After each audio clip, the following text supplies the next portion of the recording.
Hello friends, Khan classes of commerce में आपका स्वागत है। एमपीपीएससी टैक्सेशन असिस्टेंट एग्ज़ाम की तैयारी के लिए आज हम पार्टनरशिप लेकर आए हैं। इन पार्टनरशिप में हम प्रैक्टिकल और थ्योरी दोनों प्रकार के एमसीक्यूज़ आपके लिए लेकर आए हैं। तो ये वीडियो बहुत ही इंपॉर्टेंट होने वाला है और लगभग हम 20 एमसीक्यूज़ आपको इसमें प्रैक्टिकल प्लस थ्योरी आज डिस्कस करने वाले हैं। तो वीडियो में आप अंत तक बने रहें क्योंकि ये इन्फॉर्मेशन आपके लिए बहुत ही यूज़फुल होने वाली है। हिंदी मीडियम और इंग्लिश मीडियम स्टूडेंट दोनों के लिए अंडरस्टैंडिंग प्रॉपर होगी क्योंकि हमारा एक्सप्लेनेशन जो है वो इंग्लिश में भी होगा। तो इसलिए याद रखें, आप हमसे जुड़े रहें और इंग्लिश मीडियम वाले स्टूडेंट को भी प्रॉपर समझ में आएगा। तो चलिए देखते हैं, वर्तमान साझेदारों के लाभानी अनुपात में परिवर्तन से होता है। तो जो प्रेजेंट में पार्टनर हैं, अगर उनका पीएल रेशियो बदल दिया जाए, जो प्रेजेंट में पार्टनर हैं, वर्तमान में साझेदार हैं, अगर उनका पीएल रेशियो यानी प्रॉफिट एंड लॉस रेशियो अगर चेंज हो जाता है तो उसको हम क्या कहते हैं? तो उसको हम कहते हैं, तो आपका आंसर यहाँ हो जाएगा क्या? बी हो जाएगा। क्योंकि जब किसी पार्टनरशिप फर्म में पार्टनर अपना रेशियो बदल देते हैं तो उसको हम क्या बोलते हैं? फर्म का पुनर्गठन कहते हैं। और पुनर्गठन को इंग्लिश में क्या कहा जाता है? रीऑर्गेनाइजेशन कहते हैं। इसको रीऑर्गेनाइजेशन कहा जाता है। तो ये जब भी पार्टनरशिप में रेशियो में चेंज आता है, ओल्ड रेशियो हमारे पास हों और न्यू रेशियो अगर हमको दिया है कि पार्टनर ने अपना रेशियो बदल लिया, तो इसका मतलब वो पार्टनरशिप क्या हो गई? रीऑर्गेनाइज्ड हो गई। तो सेकंड ऑप्शन में लिखा है रीऑर्गेनाइजेशन ऑफ फर्म, तो यहाँ या रिकॉन्स्टिट्यूशन ऑफ फर्म वो हो जाएगा। तो इसको दोनों नाम याद रखिएगा। इंग्लिश में रीऑर्गेनाइजेशन या रिकॉन्स्टिट्यूशन कहते हैं और हिंदी में इसको फर्म का पुनर्गठन कहते हैं। क्योंकि साझेदारी की शर्तों में जब परिवर्तन होता है तो फर्म पुनर्गठित हो जाती है, जैसा कि आंसर आपको बी में दिया है। अब एक प्रैक्टिकल क्वेश्चन अपन देख लेते हैं। तो इस प्रैक्टिकल क्वेश्चन में देखें आपको आगे क्या दिया है। एक्स वाई और जेड एक फर्म में साझेदार हैं। एक्स वाई जेड एक पार्टनरशिप फर्म में हैं जिनका पुराना रेशियो जो दिया है 4:3:1 दिया है। अब इसके बाद आप देख सकते हैं पुराने रेशियो के बाद एक नया रेशियो भी 5:4:3 दिया है। तो इस क्वेश्चन में पूछा गया है एक्स और वाई ने कितना सेक्रीफाई किया। तो सबसे पहले आप समझ लें, त्याग अनुपात सेक्रीफाई रेशियो हमें निकालना है। सेक्रीफाई रेशियो का फार्मूला होता है old ratio minus new ratio, यानी कि पुराने अनुपात में से यदि हम नया अनुपात घटा दें तो सेक्रीफाई रेशियो हो जाता है। देख लेते हैं इस क्वेश्चन में सेक्रीफाई रेशियो क्या होगा। तो देखिए सॉल्यूशन हम यहीं बता देते हैं। सबसे पहले ओल्ड रेशियो आपको दिया है 4, 3 और 1। 4, 3 और 1 तीनों को ऐड करें तो कितना हो जाएगा? 4/8 हो जाएगा पहला रेशियो। दूसरा रेशियो आप देख सकते हैं 3 दिया है तो 3/8 हो जाएगा और तीसरा 1 दिया है तो 1/8 हो जाएगा। 4, 3 और 1, 4 और 3 7 और 1 कितना होता है? 8। तो 4/8, 3/8 और आपका 1/8, ये हो गए आपके ओल्ड रेशियो। अब हम यहीं आपको न्यू रेशियो भी बता देते हैं कि न्यू रेशियो कितना दिया है। 5:4:3 हैं तो 5 + 4 करें तो 9 और 3 + करें तो 12। तो आपका नया रेशियो हो जाएगा 5/12। इसके बाद हो जाएगा 4/12 और इसके बाद आपका हो जाएगा 3/12। ठीक है, सबके डिवाइड में एक सा रहेगा तो यहाँ आ जाएगा आपका कितना? 5/12, 4/12 और हो जाएगा 3/12। अब हम आपको एक रेशियो बताते हैं। यहाँ आपसे त्याग अनुपात पूछा है। त्याग अनुपात इंग्लिश में बोलते हैं इसको सेक्रीफाइस रेशियो। सेक्रीफाइस रेशियो का फार्मूला है त्याग अनुपात का old ratio minus new ratio. तो यहाँ सेक्रीफाई किसने किया है? एक्स ने किया है। तो सबसे पहले एक्स और वाई ने किया है तो एक्स का सेक्रीफाई निकालते हैं। एक्स का आप ओल्ड रेशियो देखिए कितना है? 4/8। यहाँ हमने लिख लिया 4/8 और इसमें से माइनस कर देते हैं। न्यू रेशियो एक्स का कितना दिया है? 5/ आपको दिया है कितना? 12 दिया है। तो 5/12 हम लेस कर देंगे किस में से? 4/8 में से। अब इन दोनों में जब भी बीच में माइनस या प्लस आता है और दो चीज़ें आपको फ्रैक्शन में यानी कि हमको भिन्न के रूप में दी जाती हैं, अंश बटे हर, न्यूमरेटर और डिनोमिनेटर हों और बीच में माइनस या प्लस का साइन हो, तो आप वहाँ एलसीएम निकालते हैं, जिसको हम हिंदी में लघुत्तम कहते हैं। अब 12 और 8 का ऐसा एलसीएम लिया जाता है जिसमें ये दोनों प्रॉपर डिवाइड हो जाएं, तो इसमें एलसीएम आपका आ जाएगा कितना, 24 ले लेते हैं, क्योंकि 8 से भी 24 डिवाइड होगा और 12 से भी 24 डिवाइड होगा। तो ऐसा नंबर हम लीस्ट लेते हैं जिस नंबर से दोनों डिनोमिनेटर प्रॉपर डिवाइड हो जाएं, दोनों हरों के भाग उसमें चले जाएं। तो 8 का भाग हम सबसे पहले 24 में देंगे, 8 डिवाइड करेंगे 24 में तो कितना आएगा 3, और 3 का मल्टीप्लाई ऊपर कर देते हैं 4 से, तो कितना आ जाएगा ऊपर 12 आ जाएगा। अब फिर से देख लेते हैं, एलसीएम कुछ लोगों से नहीं बनता है तो एक बार फिर से देख लें, बिल्कुल बेसिक क्लास है आपकी ये। 12 को हम डिवाइड करेंगे 24 में, तो जब हम 24 में 12 डिवाइड करते हैं तो आता है 2, और 2 जो आया, जो आउटपुट आता है उसको आप ऊपर मल्टीप्लाई कर दें, 2 का मल्टीप्लाई 5 से होगा तो आ जाएगा कितना 10।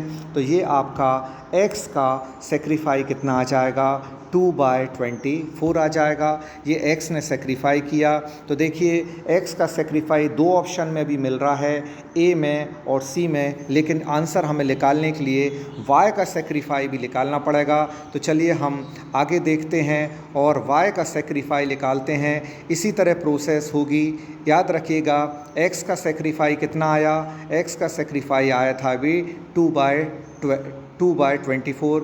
अब y का सेक्रीफाई हम देख लेते हैं, तो y का सेक्रीफाई क्या होने वाला है। सेक्रीफाई रेशियो का फार्मूला आपको बहुत अच्छे से पता है, old ratio minus new ratio.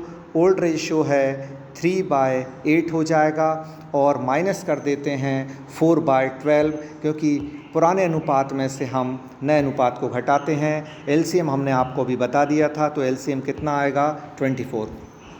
8 से डिवाइड करेंगे 24 तो ये आ जाएगा कितना 3 का 3 से मल्टीप्लाई कर दें तो ऊपर आ जाएगा 9। अब 12 डिवाइड होगा 24 में तो आ जाएगा कितना, 12 डिवाइड होगा 24 में तो आएगा 2 का मल्टीप्लाई 4 से कर दें तो ये हो जाता है 8। इस तरीके से आपका ये आ जाता है 1/24। अब बताइए x का कितना आया था, 2/24 आया था, और y का आ गया 1/24। तो अब बताइए 2/24 1/24 किस में है, आंसर A में है, तो आपका आंसर यहाँ A हो जाएगा, A ऑप्शन में आपका आंसर हो जाएगा। आई होप आपको old ratio minus new ratio बहुत अच्छे से समझ में आ गया होगा। लगभग 20 MCQs इस लेक्चर में हैं, तो आप हमारे इस लेक्चर को अंत तक देखें, बहुत ही इंपॉर्टेंट ये वीडियो आपके एग्ज़ाम के लिए होने वाला है। साझेदारी फर्म के पुनर्गठन पर, पुनर्गठन मतलब होता है रिकॉन्स्टिट्यूशन, तो यहाँ रिकॉन्स्टिट्यूशन पर लिखा है कि रिकॉन्स्टिट्यूशन पर अलिखित लेनदारी का लेखा करने पर होगा। तो साझेदारी फर्म के पुनर्गठन पर अलिखित लेनदारी का लेखा करने पर होगा। तो सबसे पहले आप समझ लें, अलिखित लेनदारी इंग्लिश में इसको बोलेंगे, इंग्लिश में लेनदार का मतलब होता है क्रेडिटर और अलिखित मतलब होता है कि अनरिकॉर्डेड क्रेडिटर। तो यहाँ जो आपको दिया गया है अनरिकॉर्डेड क्रेडिटर, अनरिकॉर्डेड क्रेडिटर को लिखने से क्या होगा अकाउंट में, तो सबसे बड़ी बात है कि अनरिकॉर्डेड क्रेडिटर को लिखने से क्या होगा, लॉस होगा। सबसे पहले आप सभी लोग समझ लें ये कैसे लॉस होगा। अलिखित लेनदारी, देखिए असेट अगर हमें मिल जाती है तो हमारे लिए फ़ायदा है, क्योंकि असेट बिजनेस में प्रॉफिट देती है। लेकिन अगर कोई लाइबिलिटी है जिसको रिकॉर्ड नहीं किया गया है, अनरिकॉर्डेड लाइबिलिटी, अगर वो अचानक आ जाए, व्यापार में कोई हमारी लाइबिलिटी जनरेट हो जाए, तो बताइए आप किसी भी लाइबिलिटी का जनरेट होना बिजनेस का प्रॉफिट तो नहीं हो सकता, क्या होगा, बिजनेस का लॉस। तो सेकंड ऑप्शन में लिखा है कि जो वर्तमान साझेदार हैं उनको क्या होगा, लॉस होगा। तो आपका आंसर क्या हो जाएगा, बी हो जाएगा। इससे दो फैक्ट आप समझिए, अलिखित लेनदारी, अगर ये अनरिकॉर्डेड लाइबिलिटी है तो ये हमारे लिए लॉस है, अगर ये अनरिकॉर्डेड असेट होता तो हमारा आंसर फिर प्रॉफिट वाला ए हो जाता। तो अनरिकॉर्डेड असेट एक प्रॉफिट है और अनरिकॉर्डेड लाइबिलिटी एक लॉस है। अलिखित लेनदारी अलिखित लेनदारी एक दायित्व है और दायित्व का बढ़ना व्यापार के लिए हानि होता है, इसलिए ऑप्शन बी हो जाएगा। चौथा क्वेश्चन देख लेते हैं, साझेदारी फर्म के पुनर्गठन पर। ये पूरे क्वेश्चन आपको पुनर्गठन से संबंधित है, मतलब रिकॉन्स्टिट्यूशन ऑफ पार्टनरशिप फर्म से हैं, इसलिए बहुत ही इंपॉर्टेंट ये वीडियो होने वाला है। देखिए अगला क्वेश्चन, चौथा क्वेश्चन, साझेदारी फर्म के पुनर्गठन पर संपत्तियों के मूल्य में वृद्धि।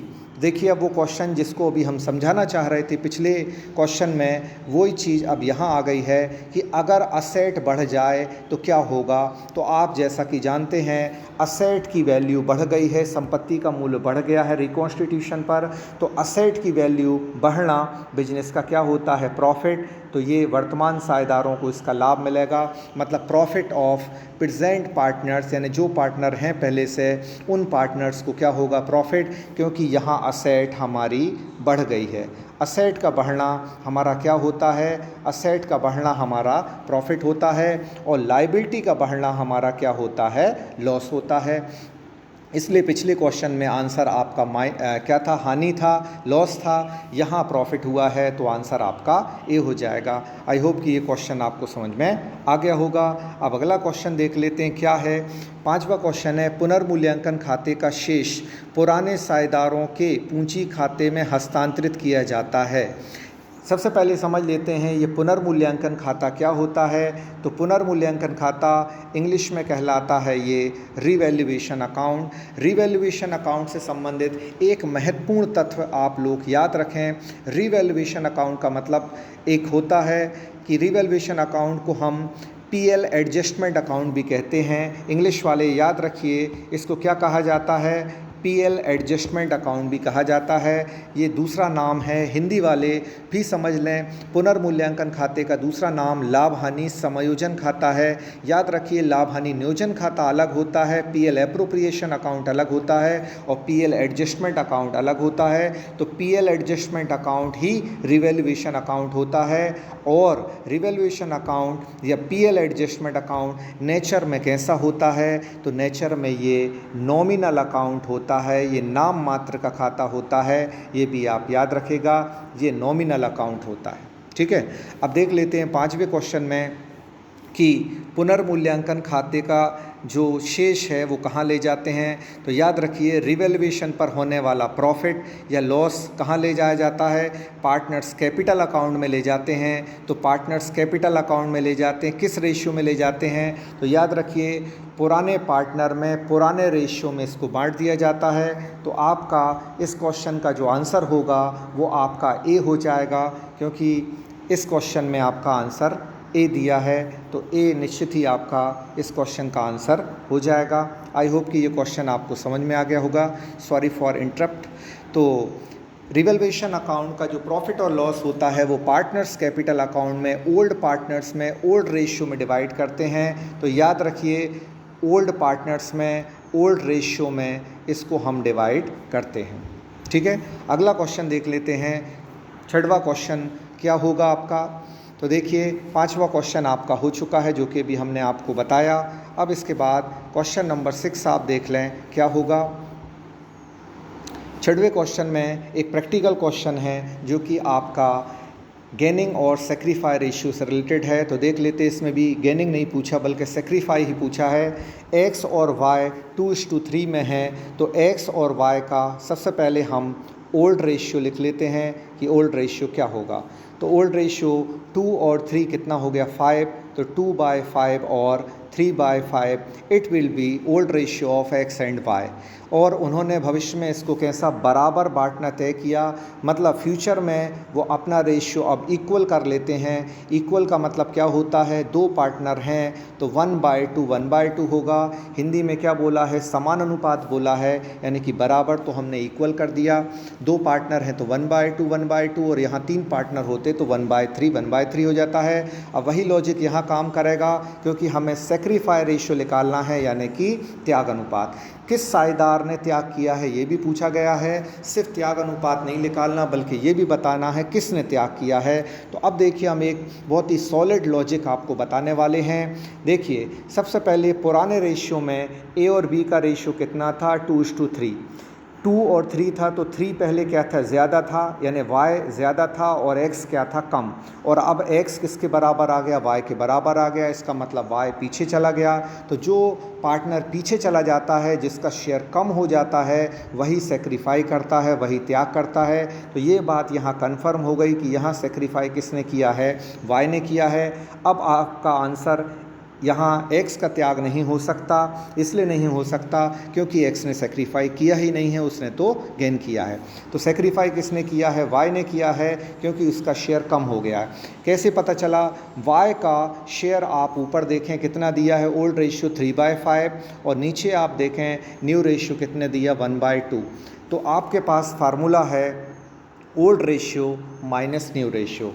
y का ओल्ड रेशियो है 3/5 और y का न्यू रेशियो है कितना, 1/2। तो old ratio minus new ratio मतलब पुराने अनुपात में से त्याग अनुपात को हम घटा देते हैं, तो आ जाएगा आपका सेक्रीफाइस रेशियो। 5 और 2 का एलसीएम कितना आएगा, 10। 5 से डिवाइड किया 10 को, कितने बार डिवाइड होगा, 2 बार। और जो आउटपुट आता है उसका हम ऊपर मल्टीप्लाई करते हैं, 2 का 3 से मल्टीप्लाई होगा तो आ जाएगा 6। फिर इसके बाद 2 डिवाइड होगा 5 में, कितने बार, 5 बार। 5 का 1 से मल्टीप्लाई किया तो 5, और इस तरह आपका आ जाएगा कितना, 1/10। तो ये किसने सेक्रीफाई किया, y ने। तो अब आप देख सकते हैं सेक्रीफाई y ने किया है, तो आपका आंसर क्या हो जाएगा, आपका आंसर C हो जाएगा। जैसा कि अब ऑप्शन नंबर C में देख रहे हैं, y द्वारा त्याग 1/10, और ये देखिए 1/10 आपका आ गया। तो old ratio minus new ratio is called sacrifice ratio. इस तरीके से हम पुराने अनुपात में से नए अनुपात घटा दें तो हमें क्या मिल जाता है, त्याग अनुपात मिल जाता है, सेक्रीफाई रेशियो मिल जाता है। तो पार्टनर के बीच में हमने आज के पहले क्वेश्चन में ही बताया था, पार्टनर के बीच में जब रेशियो बदलता है तो क्या होता है, रिकॉन्स्टिट्यूशन होता है। पहले क्वेश्चन को आप रिवाइज करके देख लेंगे तो वहाँ मिल जाएगा कि रिकॉन्स्टिट्यूशन का मतलब क्या होता है, change in present ratio is called reconstitution of the firm. Firm में अनुपात का परिवर्तन होना क्या कहलाता है, साझेदारी का पुनर्गठन कहलाता है। क्योंकि साझेदारी गठित तो हो चुकी थी लेकिन उसमें एक चेंज आ गया, इसका मतलब वो पुनर्गठित हुई। 7वां क्वेश्चन देखते हैं, साझेदारी अनुबंध में परिवर्तनों का परिणाम है।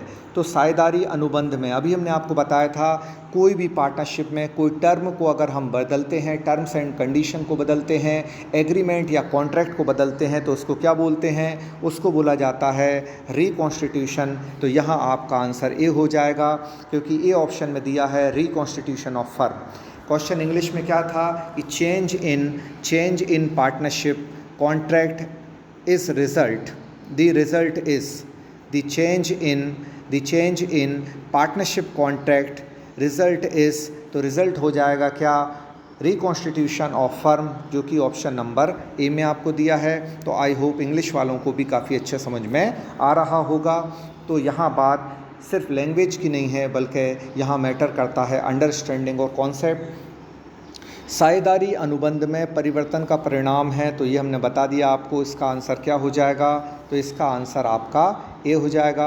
अगला क्वेश्चन 8वां देख लेते हैं, साझेदारी समझौते में परिवर्तन से, साझेदारी समझौते में परिवर्तन से क्या होता है, तो साझेदारों के मध्य जो संबंध है वो बदल जाते हैं, तो आपका आंसर ए हो जाएगा।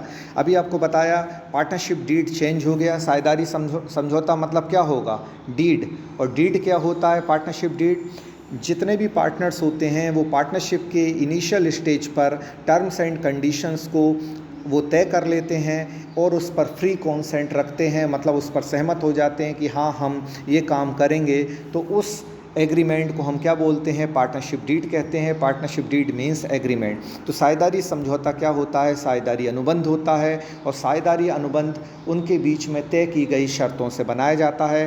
तो साझेदारों के मध्य परिवर्तन कब होगा, समझौते में परिवर्तन कब होगा, जब उनके बीच में संबंध बदल जाएंगे। तो समझ लें हम कि साझेदारी समझौते में परिवर्तन हो गया, तो आंसर आपका ए हो जाएगा। इजी क्वेश्चन था।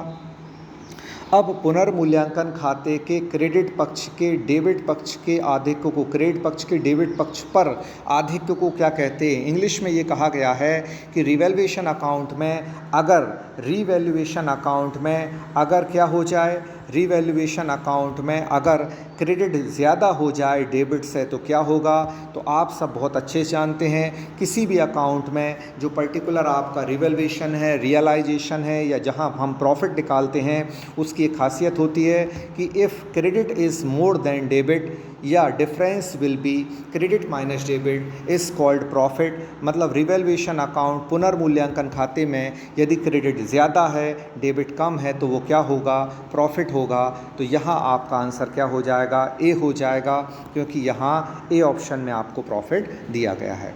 तो याद रखिए, if credit is more than debit so difference will B profit. और ये प्रॉफिट किस पर हुआ है, पुनर्मूल्यांकन खाता। जैसा कि अभी हमने आपको बताया, रिवैल्यूएशन अकाउंट का एक नाम और भी है, याद है सबको? हाँ, रिवैल्यूएशन अकाउंट का एक नाम और क्या है, तो वो है पीएल एडजस्टमेंट अकाउंट। और हिंदी में पुनर्मूल्यांकन खाते का दूसरा नाम क्या है, तो वो हमने बताया था आपको, लाभ हानि समोचन खाता। याद रखिएगा। इसके बाद देख लेते हैं, एबीसी एक फर्म में साझेदार हैं और उन्होंने डी को क्या किया है, नया साझेदार बनाया है। फिर वही यहाँ बात आ गई कि पहले पार्टनर एबीसी थे, अब डी नया पार्टनर आ गया। तो याद रखिए, फर्म यहाँ भी रीऑर्गेनाइज्ड हुई है और फर्म का रिकॉन्स्टिट्यूशन हुआ है, क्योंकि पहले टर्म्स एंड कंडीशन किन के बीच में थी, पहले टर्म्स एंड कंडीशन जो थी वो किसके बीच में थी, वो ए, बी और सी के बीच में थी। लेकिन अब यहाँ नया पार्टनर कौन इंक्लूड हो गया, डी। तो आपस में रेशियो बदल जाएगा, उनके मध्य समझौते में परिवर्तन हो जाएगा। और जैसे ही उनके बीच में रेशियो बदल जाता है, टर्म्स एंड कंडीशन बदल जाती हैं, तो एक नया समझौता, नया एग्रीमेंट साइन होता है, नया पार्टनरशिप डीड बनता है। तो इससे क्या हुआ, इससे उनकी पार्टनरशिप डीड रीऑर्गेनाइज्ड हुई है। तो आपका आंसर सी हो जाएगा कि पुरानी साझेदारी क्या होगी, पुनर्गठित होगी, मतलब उसका रिकॉन्स्टिट्यूशन होगा, उसका रीऑर्गेनाइजेशन होगा। 11वां क्वेश्चन देख लेते हैं, साझेदारी फर्म के पुनर्गठन पर अलिखित संपत्ति का लेखा होगा। तो अलिखित संपत्ति का लेखा होगा, हमने आपको अभी बताया था, ये क्वेश्चन रिपीटेड हो गया है कि जब भी कोई अनरिकॉर्डेड असेट आती है तो असेट का बिजनेस में आना, असेट का बिजनेस में आना हमारे लिए क्या है, प्रॉफिट है। आप बताइए, आपके बिजनेस में आपकी असेट बढ़ रही है तो क्या है, प्रॉफिट है ना। और इसका प्रॉफिट किसको मिलेगा, वर्तमान साझेदारों को इसका लाभ मिलेगा। कोई नया पार्टनर आता है तो उसको इसका प्रॉफिट नहीं मिलता है। तो रीऑर्गेनाइजेशन पर अगर कोई अनरिकॉर्डेड असेट है तो प्रॉफिट होगा, और अनरिकॉर्डेड अगर लायबिलिटी है तो क्या होगा, लॉस होगा। बहुत ही इंपॉर्टेंट ये फैक्ट है। अब देखिए, ये लिखा है पुनर्मूल्यांकन खाता या लाभ हानि समोचन खाता। देखिए, ये वही नाम आ गया जो हमने बताया था।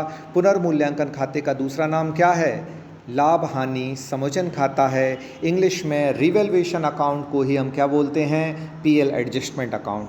अब पीएल एडजस्टमेंट अकाउंट में हम क्या निकालते हैं, प्रॉफिट निकालते हैं, लॉस निकालते हैं। जैसे कि इसमें दो नाम ही दिख रहे हैं, प्रॉफिट एंड लॉस, यानी कि लाभ और हानि। तो लाभ और हानि का जहाँ जिक्र आ जाता है तो वो कौन सा खाता होता है, लाभ और हानि। क्या नियम है, समस्त व्यय हानि खर्चों को डेबिट करें, समस्त आय प्राप्ति लाभों को क्रेडिट करें। इंग्लिश में all expenses and losses are debited and all profits and gains are credited. ये किस अकाउंट का रूल है, तो ये रूल है नाम मात्र के खाते का। तो आपका 12वें क्वेश्चन का आंसर सी हो जाएगा। आई होप कि ये क्वेश्चन आपको अच्छे समझ में आ रहे होंगे। वीडियो को लाइक करते जाएं, इस पर कमेंट करें, ये हमारा मोटिवेशन है ताकि हम आगे भी आपको और यूज़फुल और अच्छे वीडियोस बनाएं। तो इसलिए आप इनको लाइक करते जाएं, क्योंकि हमारी मेहनत जो है उसका भी कुछ रिवार्ड हमको मिलना चाहिए। और ये टोटल आपके लिए फ्री क्लासेस हैं, इसलिए आप जो हैं, हम आपसे कोई इसका भी फाइनेंशियल बेनिफिट नहीं ले रहे हैं। इसलिए आप वीडियो को कम से कम लाइक करते जाएं और इस पर कमेंट करते जाएं। ये हमारे लिए आपका मोटिवेशन होगा, आपकी तरफ से हमारे लिए रिवार्ड होगा। Thank you. अब देखते हैं क्वेश्चन नंबर 13। ABCD लाभ हानि को बराबर बांटते हुए साझेदार हैं। उन्होंने अपना लाभ हानि में परिवर्तन कर लिया। देखिए, फिर से रीऑर्गेनाइजेशन यानी कि रिकंस्ट्रक्शन आ गया है, या इसको हम बोलें रिकॉन्स्टिट्यूशन है ये। तो इसमें क्या है, सबसे पहले देख लेते हैं। पहले ABC बराबर साझेदार हैं। अब बताइए, बराबर हैं, 4 पार्टनर हैं, और अगर वो चारों बराबर हैं तो क्या रेशियो होगा, 1/4, 1/4, 1/4 और 1/4। ये चारों का आपका पुराना रेशियो हो गया, जिसको हम बोलें ओल्ड रेशियो। अब इसके बाद हम न्यू रेशियो देख लेते हैं। न्यू रेशियो आपको क्या दिया है, तो न्यू रेशियो आपका हो जाएगा, न्यू रेशियो 2:2:1:1:1, तो ये हो जाएगा 2/6 हो जाएगा, फिर 2 आपका 6 हो जाएगा, आगे हो जाएगा 1/6 और यहाँ भी 1/6। कैसे डिवाइड में 6 आया? 2 और 2 4 और 1 5 और 1 कितना 6, तो जितना अनुपात का टोटल होता है उसको अनुपातिक योग कहते हैं, वो बटे में आता है। अब हम देख सकते हैं कि कितना त्याग करेगा, है ना, तो कौन यहाँ त्याग करेगा वो हम निकाल लेते हैं। तो याद रखिए, जिनके रेशियो बढ़ जाते हैं वो गेन करते हैं और जिनके रेशियो घट जाते हैं वो सेक्रीफाई करते हैं। बिल्कुल स्पष्ट दिखाई दे रहा है। सी और डी का पुराना रेशियो देखिए 1/4 1/4 और सी और डी का नया रेशियो देखिए 1/6 1/6। अब बताइए 1/6 कितना होता है, 1/4 कितना होता है? तो एक बात ध्यान रखिए, अब एक लॉजिक हम आपको बहुत ही इंपॉर्टेंट बताने वाले हैं। 1/4 आपका कितना होता है? 25%। 1/4 कितना होता है? 25%। और 1/6 अगर हम निकालें तो ये होता है 16.67%। कितना होता है? 16.67।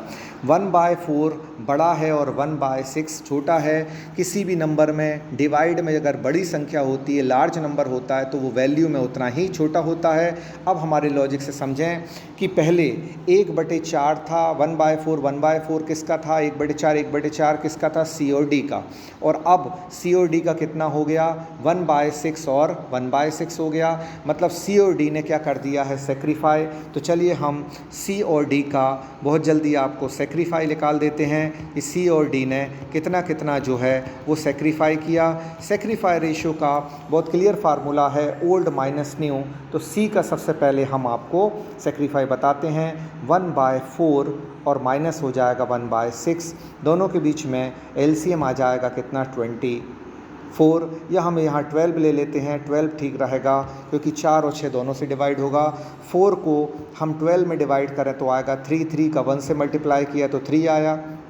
6 डिवाइड करेंगे 12 में तो आ जाएगा कितना? 2, और 2 का 1 से मल्टीप्लाई होगा तो क्या आएगा? 2। इस तरह 1/12 आ जाएगा। अब देखिए सी और डी दोनों के रेशियो एक से हैं, ओल्ड भी और न्यू भी, तो कितना सेक्रीफाई किया सी और डी ने? 1/12 1/12।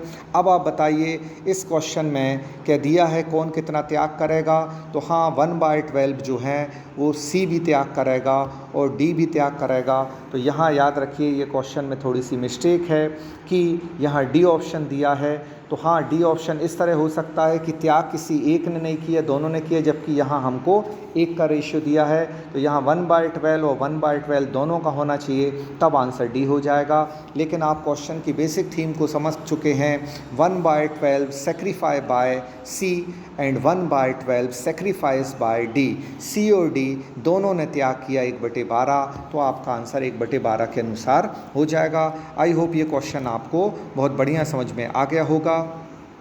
अब इसके बाद देख लेते हैं आगे स्क्रीन पर अगला क्वेश्चन है, त्याग अनुपात क्या है। बहुत ही ईजी क्वेश्चन है जो बार बार हम समझा रहे हैं। Old ratio minus new ratio, पुराने में से नया अनुपात घटा दें तो त्याग अनुपात, हिंदी में जिसको बलिदान अनुपात भी कहते हैं, इंग्लिश में एक ही नाम है सेक्रीफाइस रेशियो। सेक्रीफाई रेशियो का फार्मूला है old ratio minus new ratio. Option number B दिया है तो यहाँ बी आंसर हो जाएगा। पांचवा क्वेश्चन, लाभ प्राप्ति अनुपात। लाभ प्राप्ति किसको कहते हैं हम? तो ये कहलाता है आपका गेनिंग रेशियो। और सेक्रीफाई रेशियो का फार्मूला क्या होता है? ओल्ड माइनस क्या होता है? न्यू। पुराने में से नया घटाते हैं, जबकि गेन उसका अपोजिट होता है। न्यू माइनस क्या करते हैं हम? ओल्ड करते हैं। नए में से पुराना घटाते हैं। तो ऑप्शन ए में आप देख रहे हैं कि ऑप्शन ए में आपको दिया गया है क्या? नया अनुपात माइनस पुराना अनुपात। आई होप ये क्वेश्चन आपको अच्छे समझ में आ रहे हैं। अब देखते हैं अगला क्वेश्चन स्क्रीन पर क्या है। एक्स और वाई 3:2 में लाभानी बांटते हैं 3:2 में। 1 जनवरी 2017 से वे लाभानी को समान अनुपात में बांटने के लिए सहमत हो गए। इसी तरीके का एक क्वेश्चन हमने किया है। चलिए इस क्वेश्चन को और हम बताते हैं। एक्स और वाई का सबसे पहले हम ओल्ड रेशियो लिख लेते हैं कि ओल्ड रेशियो क्या होगा। तो 3 और 2 कितना होता? 5। तो ओल्ड रेशियो आ गया 3/5 2/5। न्यू रेशियो अब नई शर्तों में परिवर्तन हुआ 1 जनवरी से और उन्होंने इक्वल बांटना तय किया, समान लिखा है, इसको इक्वल कहेंगे। इक्वल मतलब क्या होगा, 1/2:1/2 बराबर बांट रहे हैं। अब देखिए एक लॉजिक हमने आपको बहुत अच्छे से बताया था कि जब किसी का पार्ट बढ़ गया है उसने गेन किया और किसी का हिस्सा कम हो गया उसने सेक्रीफाई किया, तो किसने लाभ किया, किसने प्राप्ति की, वो देख लेते हैं। तो देखिए सबसे पहले यहाँ पुराना रेशियो दिया था 3/5 ए का एक्स का सॉरी, और नया रेशियो 1/2 है। 3/5 5 में से 3 हिस्से, तो बताइए 5 में से 3 हिस्से होना मतलब ये आधे से ज़्यादा होता है।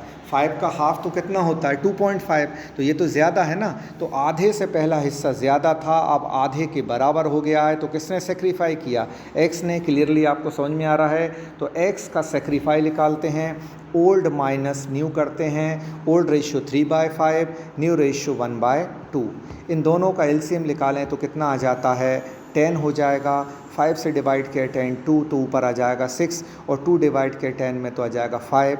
इस तरह आपका क्या आ जाता है 1/10। 1/10 किसने सेक्रीफाई किया है, एक्स ने।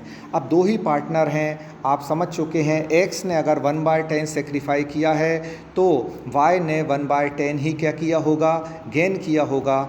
तो आपका आंसर जो है वो ए और बी दोनों हो जाएगा। 1/10 एक ने सेक्रीफाई किया, एक ने गेन किया, तो दोनों ए और बी दोनों ऑप्शन में आ जाएगा सी।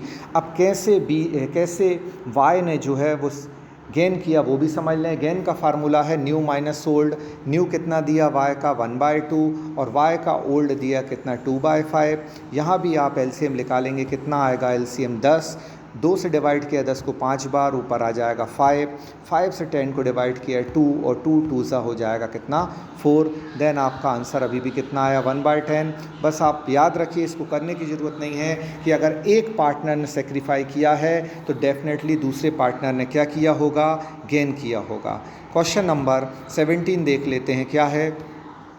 साझेदारों के प्रवेश पर पुराने चिट्ठे में दर्शाए गए संचय को हस्तांतरित करेंगे। मतलब ओल्ड बैलेंस शीट में on the admission of partner the reserve will be transferred to. Reserve कहाँ ट्रांसफ़र होगा, है ना। रिज़र्व कहाँ दिया है, बैलेंस शीट की लाइबिलिटी में होता है। रिज़र्व को बोल रहे हैं कहाँ ट्रांसफ़र करेंगे, तो याद रखिए अगर कोई नया पार्टनर आता है तो पार्टनरशिप में आते ही साथ उसको प्रॉफिट नहीं मिलता, बल्कि पुराने पार्टनर पुराने प्रॉफिट को, पुराने रिज़र्व को पुराने रेशियो में बांट लेते हैं। तो यहाँ नए पार्टनर को नहीं मिलेगा, तो आपका ऑप्शन बी तो किसी हाल में नहीं हो सकता। पार्टनरशिप में आते साथ नए पार्टनर को बेनिफिट नहीं मिलता है, क्योंकि अभी तो वो साझेदारी में शामिल हो रहा है। अब पुराने बैलेंस शीट में पुराने रिज़र्व को किस रेशियो में बांटा जाता है, अभी क्लियरली बताया। पुराने पार्टनर में पुराने रेशियो में बांट दिया जाता है। और कहाँ बांट दिया जाता है, पार्टनर्स के कैपिटल अकाउंट में। ये भी पूछा जा सकता है कहाँ बांटा जाता है, तो क्रेडिट में बांटा जाता है। प्रॉफिट कहाँ जाता है, अल्टीमेटली क्रेडिट में जाता है, इसलिए इसको पूंजी खातों के क्रेडिट में यानी पार्टनर्स कैपिटल अकाउंट के क्रेडिट में बांट दिया जाता है। तो आपका आंसर यहाँ क्या हो जाएगा, सी हो जाएगा। आगे 2 क्वेश्चन और बचे हैं, वो और देख लेते हैं। तो क्वेश्चन नंबर आप 18 देख लें, 17 अभी हमने कर लिया। 17 का आंसर आपने सी देखा था। अब 18 देखते हैं। क्वेश्चन नंबर 18 में वर्तमान साझेदारों के लाभांश अनुपात में परिवर्तन से क्या होता है। ये क्वेश्चन फिर से रिपीट हो गया। जब भी पार्टनरशिप में कोई चेंज होता है रेशियो में, change in ratio is called reorganisation और रीकॉन्स्टिट्यूशन। तो जब भी चेंज हो पार्टनर के बीच में, अनुपात में कोई परिवर्तन हो, तो उस परिवर्तन को हम पुनर्संगठन कहते हैं। तो आंसर आपका बी हो जाएगा। इस सेशन का आखिरी क्वेश्चन अपन देख लेते हैं। पूंजी पर ब्याज को सामान्यतः क्या माना जाता है। तो याद रखिए पूंजी पर ब्याज, पहले बताइए इंटरेस्ट ऑन कैपिटल कहाँ लगाया जाता है। तो जो इंटरेस्ट ऑन कैपिटल होता है वो इंटरेस्ट ऑन कैपिटल लगाया जाता है आपके पीएल एप्रोप्रिएशन अकाउंट के डेबिट में। याद रखिए कहाँ लगाया जाता है, पीएल एप्रोप्रिएशन अकाउंट के डेबिट में, लाभ हानि नियोजन खाते के डेबिट में। तो ये एक प्रकार से क्या है, लाभों का नियोजन है। पार्टनर को मिलने वाली सैलरी, पार्टनर को मिलने वाला ब्याज, कमीशन, वेतन, जो भी रिम्यूनरेशन है, सैलरी है, कमीशन है, इंटरेस्ट ऑन कैपिटल है, वो सब कहाँ लगाया जाता है, पीएल एप्रोप्रिएशन अकाउंट में। और याद रखिए पीएल एप्रोप्रिएशन अकाउंट जो होता है वो प्रॉफिट को बांटने के लिए बनाया जाता है। इसे लाभ का विनियोजन मतलब एप्रोप्रिएशन ऑफ प्रॉफिट आपका ए आंसर हो जाएगा, जो कि आपको दिया हुआ है। आई होप ये वीडियो आपको बहुत अच्छा लगा होगा, अच्छे से कॉन्सेप्ट क्लियर हुई होगी। लेकिन याद रखिए अभी हम बीच बीच से टॉपिक लेकर आते हैं, वो उसकी वजह ये है कि हम हर फील्ड के एक एक लेक्चर आपको प्रोवाइड कर रहे हैं। लेकिन हमारा जब पेड कोर्स होगा तो हम पहली यूनिट के पहले चैप्टर से स्टार्ट करेंगे ताकि बेसिक कॉन्सेप्ट आपको क्लियर हो जाए। आई होप कि ये क्वेश्चन फिर भी आपको अच्छे से समझ में आया होगा, इतना तो सब्जेक्ट की टच में आप होंगे ही। इसलिए वीडियो को लाइक ज़रूर करें, कमेंट करें और हमारे पेड कोर्स को बहुत जल्दी ज्वाइन करें। 1 जुलाई से हमारा पेड कोर्स जो है वो स्टार्ट होने जा रहा है। Thank you so much to all of you.